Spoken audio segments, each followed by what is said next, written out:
When too many ends to make, too many rules to break, and then in the case, I gotta find my way. Gotta need new shoes. If I lose, she lose. And I ain't get used to losses. I'm going on. Until I crash. Welcome back to another edition of Music Monday from the podcast Nurture the Mind. I am your host, Cole Poots, and we have yet another music reaction. And I am so fucking hyped because today we get back into a band that I've explored in 2023, but I haven't gone much further with their music. It's Sleep Token. So I've done 3 reactions on the channel of Sleep Token. I did the song Take Me Back to Eden, which I would say out of the 3 that I've listened to, that's my absolute favorite. And then I think the second song I did was Ascensionism, which was also really good in its own right.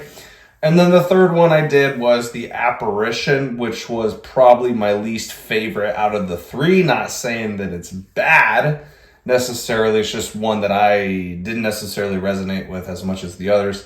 And I think I had said in one of those videos, I've also listened to the Chokehold and The Summoning, but I don't remember those songs all that much because they were very brief. I think I listened to them maybe once, maybe twice, so I don't really remember what they sound like.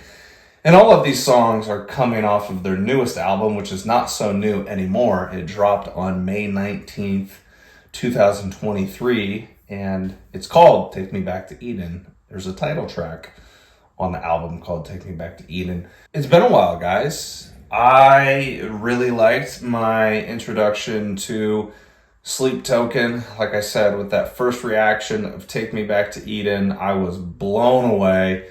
That video did very well. I think it's up to like 3,000 views right now, maybe over 3,000 views. And I've always had a really good reception on the videos that I've done for Sleep Token. So, you know me, I don't really come into each and every week, each and every reaction with any type of agenda. It's kind of like just a guessing game. I'm just kind of going with, okay, well, like, what do I feel like listening to this week? And I think it was like yesterday after I got off work and I, was just hanging around for a little bit. And then I had the idea, I'm like, why don't I go back to Sleep Token? And specifically their newest album, because I think that's the album so far from this group that's gotten a lot of praise. Not saying that the other ones haven't, but I think this one is still prevalent and in people's minds because it's the newest piece of music that they've put out. So I am going to take a guess on what song I want to listen to. There's really no rhyme or reason why I'm going to choose this song. I just want to stay on this album. So I'm going to say, let's listen to Vore, because that seems like a lengthy track. It's 5 minutes and 40 seconds. Gives us enough time, hopefully, to digest the material. Let's fucking go.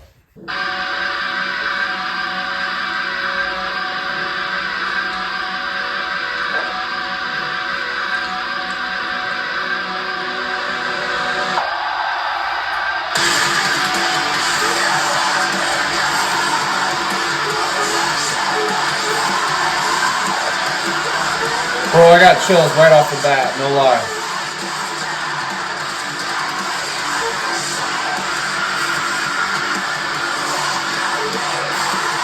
Those screams, bro.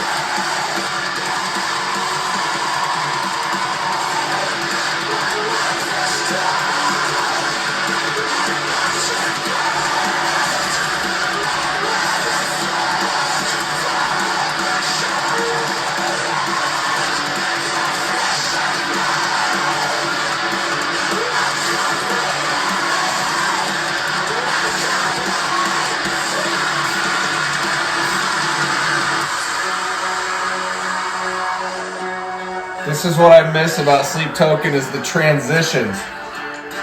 Are you in pain like I am? Fuck, heavy riff of the guitar.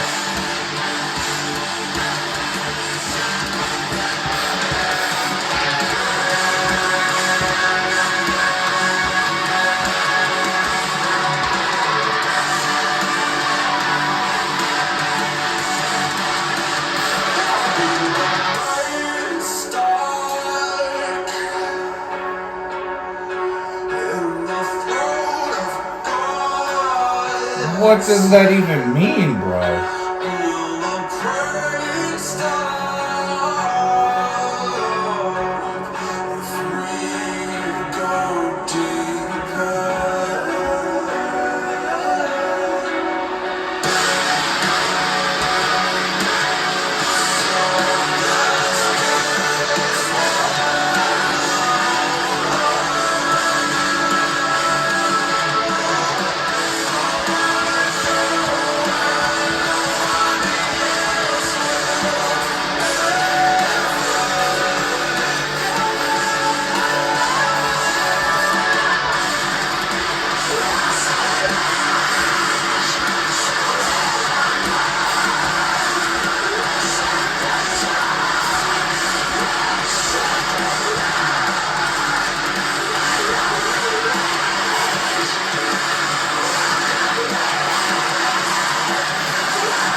Dude, this song is playing with my fucking emotions right now. It's all over the place.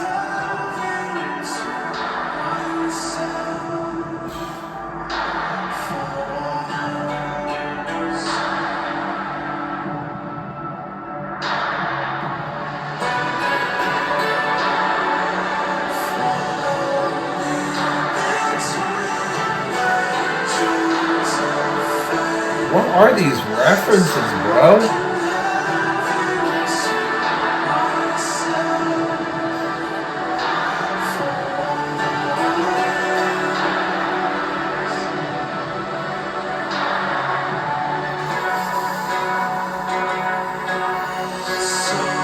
I think I'm gonna finish this song with 2 minutes left.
Bro, this band never fails to disappoint.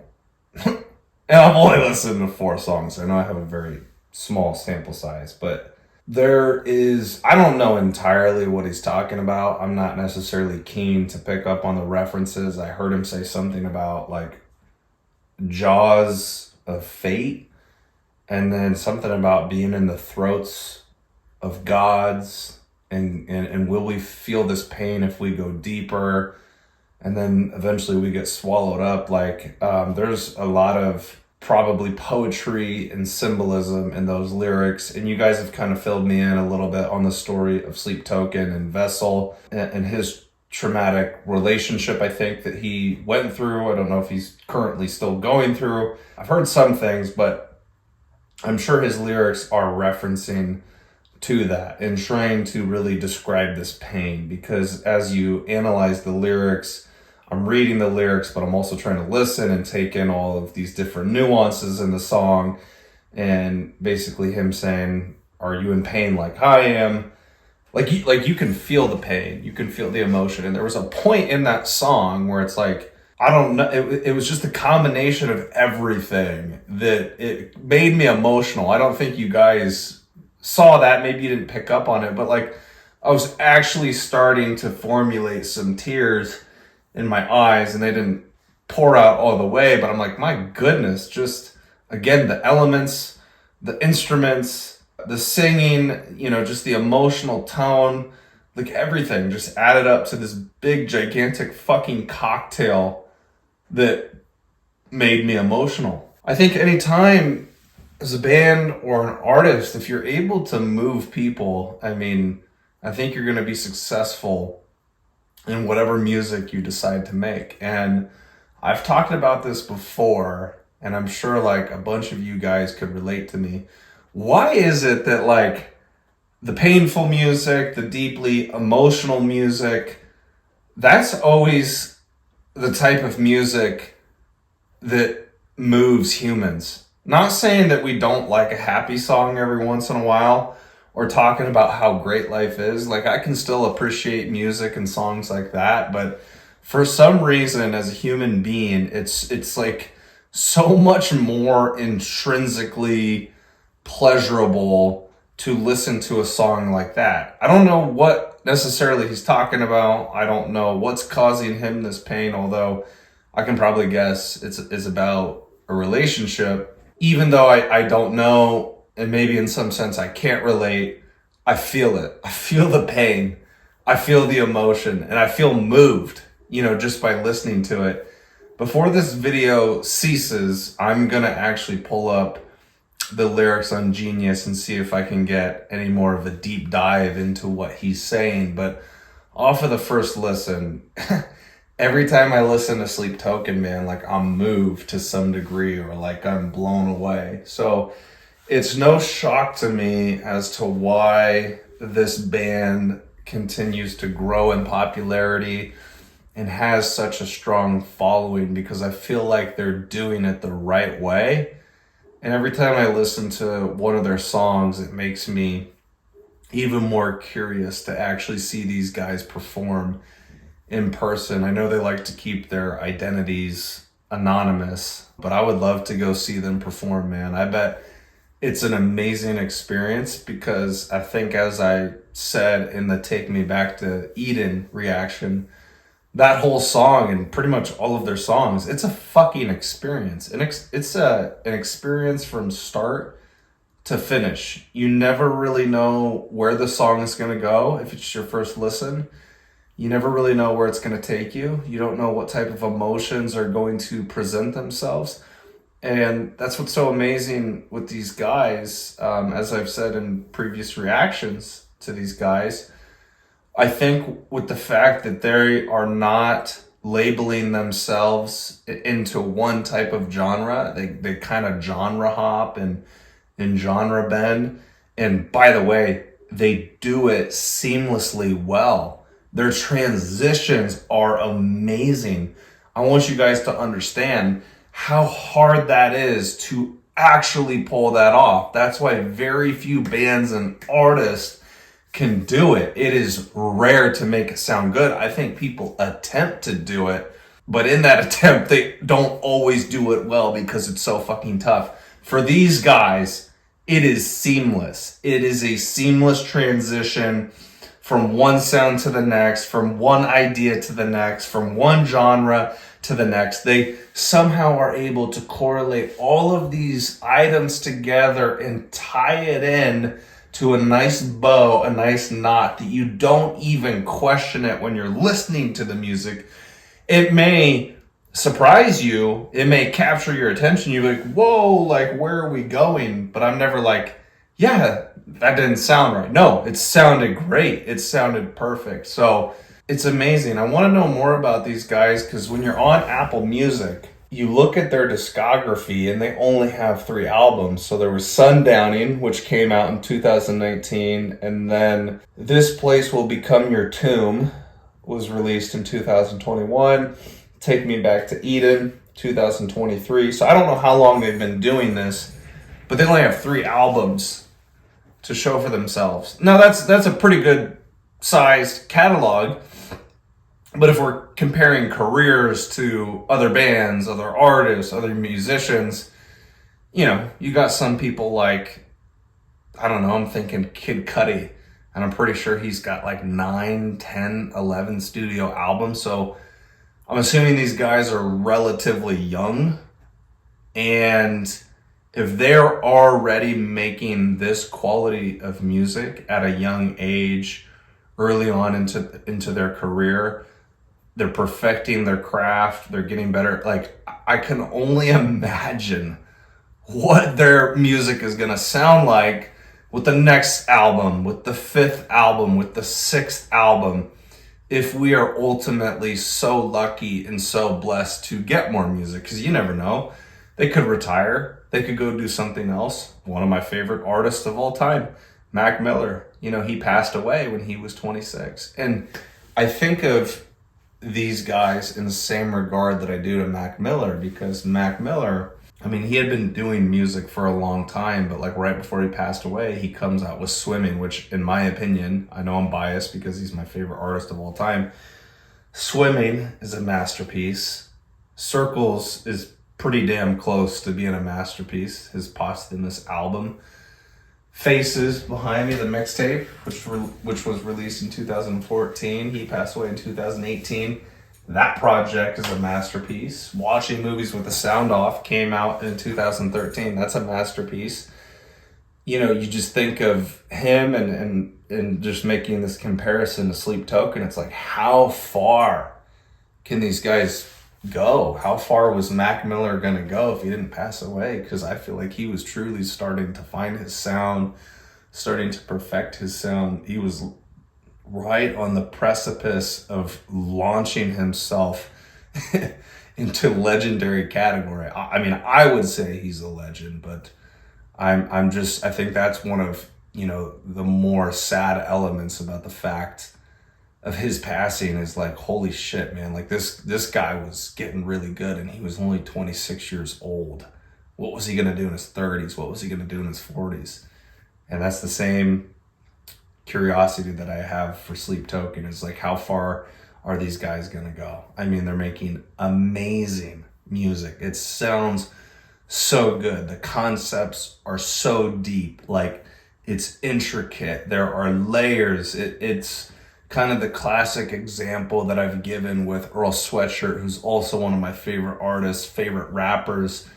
Earl Sweatshirt, if you guys have not heard him and you're a big Sleep Token fan, if you're curious about rap at all, if you like rap and you've never heard of Earl Sweatshirt, that would be my recommendation to you guys, is go listen to Earl Sweatshirt, because that man is an amazing lyricist and is talking about a bunch of different things, a bunch of different concepts.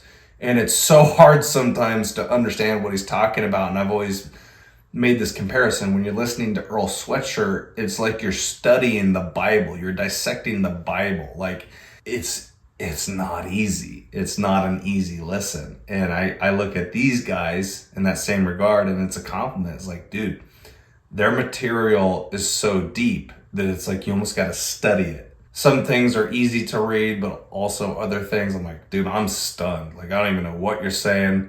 What you're saying is going way over my head. So that's my reaction. Before we dip out of here, let me go to Genius. You have become the voice in my head. Only recourse were left after death. Your viscera, welcome me in. Welcome me in. My life is torn. My bones, they bleed. My metaphors fall short in the end. Your flesh and bone, welcome me in. Welcome me in. Are you in pain like I am? Some very interesting lines. He says, my life is torn. My bones, they bleed, which is an interesting line because bones don't necessarily bleed, I don't think. Let's look at the annotations. So, you have become the voice in my head. Vessel shows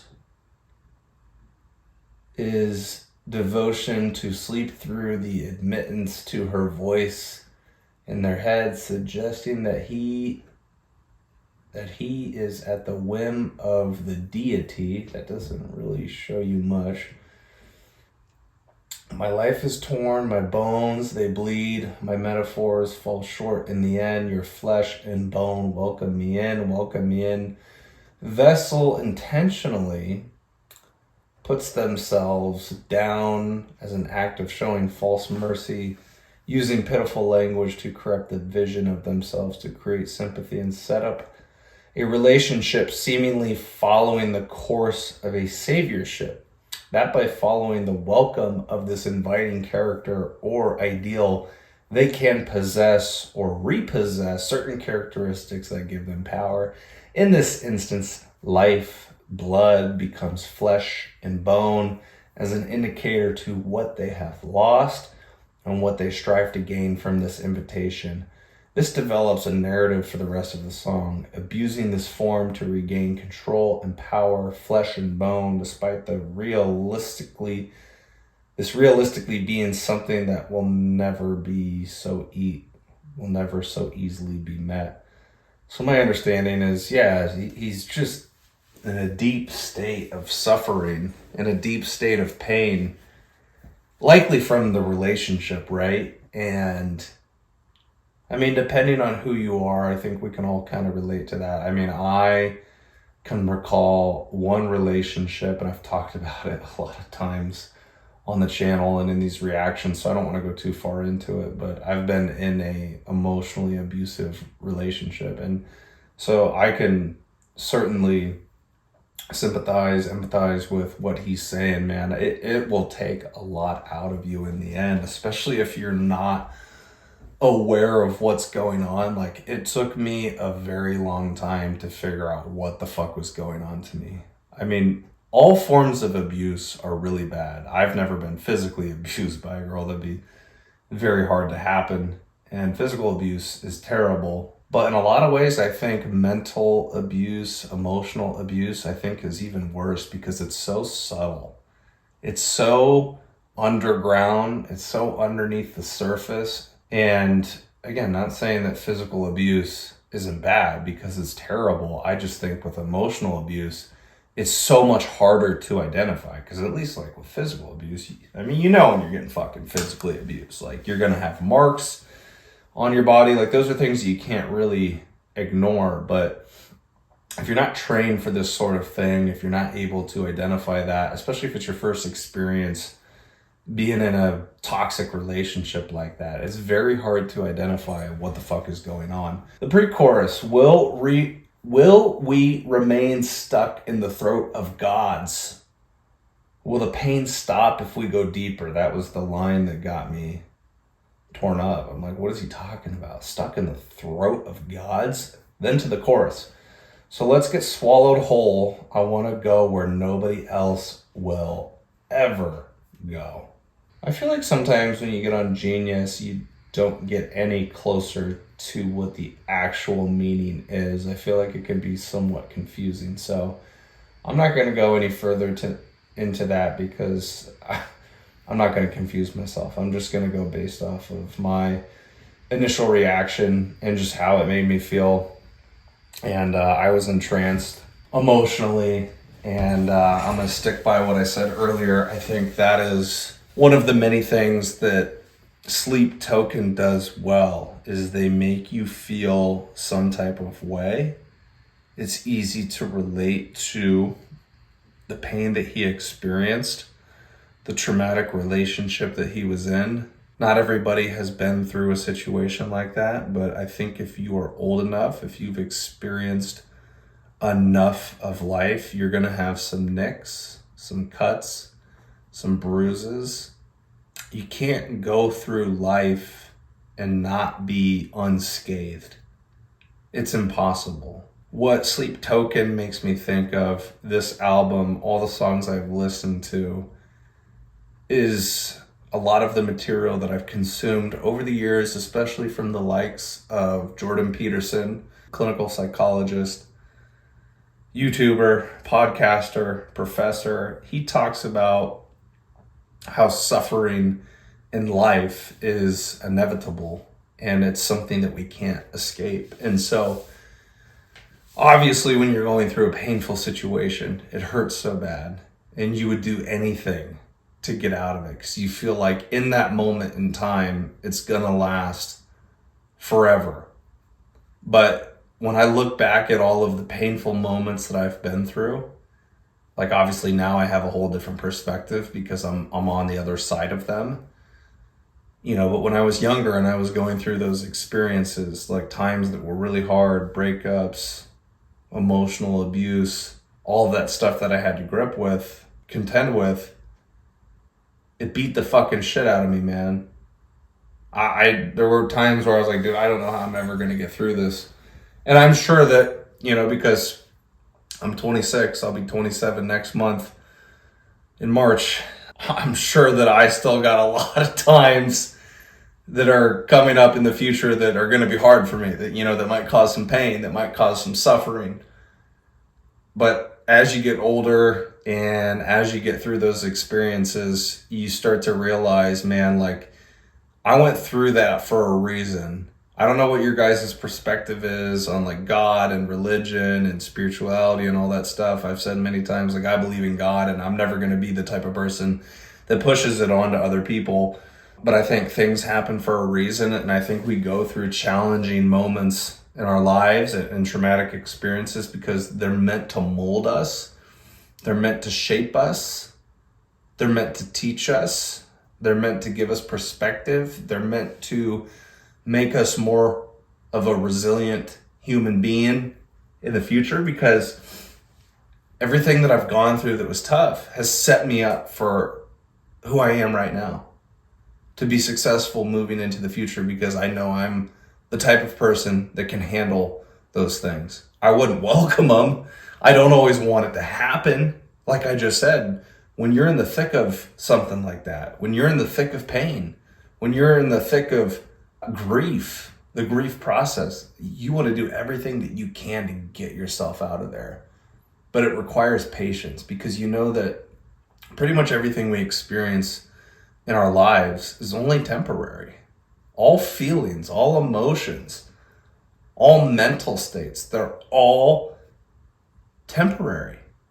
And that is something that I'm getting better at recognizing with my age. When I was younger, I would identify a lot more personally with the struggle, with the hurdle, with the thing that I was going through. And now I'm starting to understand that, man, like life fluctuates. You couldn't have the good without the bad. You couldn't have the light without the dark.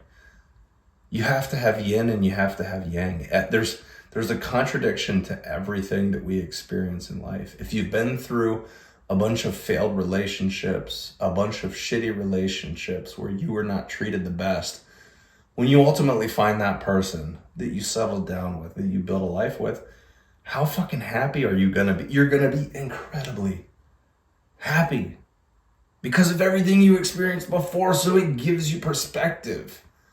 So once you start to understand these things, you realize everything that happens to you in life is a blessing and is working in your favor. You just have to change your perspective. And just to wrap this whole thing up, I mean, it's not every song, artist, project, musician that makes me think this way. I'm already a deep thinker. That's who I am. I've been that way for a long time. But I'm just saying, these guys, Sleep Token, they always pull this out of me, man. This is some deep shit. And I hope you guys enjoyed the reaction. That's all I have to say, because I could go on a philosophical rant for like 2 hours. But I'm not going to go there. I'm going to spare you guys some time to close it out. As I always ask you guys, please do one of these 4 things for me. It's all that I ask. I put in the effort to record these videos, to give my, most intelligent take possible, and then post it and let you guys consume it. So for that, if you guys got value, if you enjoyed this experience, if you had a good time, if you thought it was entertaining, if you thought it was thoughtful, like whatever, if you just think this was not a waste of your time coming over here and watching this video, either like the video, subscribe to the channel, share the message in a variety of different ways. Could be social media, could be talking with other people about it. And then number 4, comment in the comment section below about whatever. I don't care what it is, just don't be a fucking hater. Don't be a fucking negative Nancy, because we don't need that shit in these comments. And I swear to God, one of the most negative aspects about the internet and social media is everybody wants to be a fucking troll, and I'm sick and tired of it. And I know I gotta stay out of the comments, but some of y'all motherfuckers drive me crazy, and it's like, it irritates me to the point where I'm like, well, I need to respond because I need to put that motherfucker in their place. But it's like, dude, it's a gigantic waste of time, because it's not going to matter. Some people just want to fucking argue. Some people want to be trolls. Some people want to be assholes, even though they're not even making videos. They're not even making content. They're not doing the things that I'm doing. So do one of those 4 things. That's all I ask. And the last thing that I will end with, I will make this very short. I've told you guys before here in recent memory, I am a Legionnaire for First Form, this company. Love this company. Started taking their products. So taking Master Brain AM, magnesium powder, and Opti greens powder. I've loved all of the products so far. I've noticed a difference cognitively. I'm not saying it's coming all from the supplements. I'm a very active person, do a lot of workouts, take care of myself, make sure I'm always moving.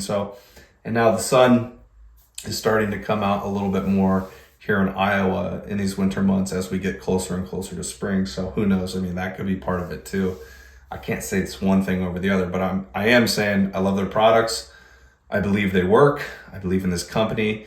If you guys are interested in getting any of their products, this is the energy drink, which I usually get from Hy-Vee, so just a grocery store. But if you guys are interested in getting pre-workouts, post-workouts, I mean, they literally have everything that you could think of, anything that you would want. I will put the links in the description below, and then you guys can sort through that. I get commission off of it, so obviously it would be great if you guys supported me in that way, just to give me some extra money. But the reason I talk about it, I try and spread the message, is because I truly believe that their products work and their company is standing for the right ideals as far as all the shit that's going on in the world and trying to get this country back on track. So please go support their products. Please support me as well, spreading the message about the channel, growing this channel. You guys are fucking awesome. I love you guys. I will see you on the next video. Take care. Bye-bye.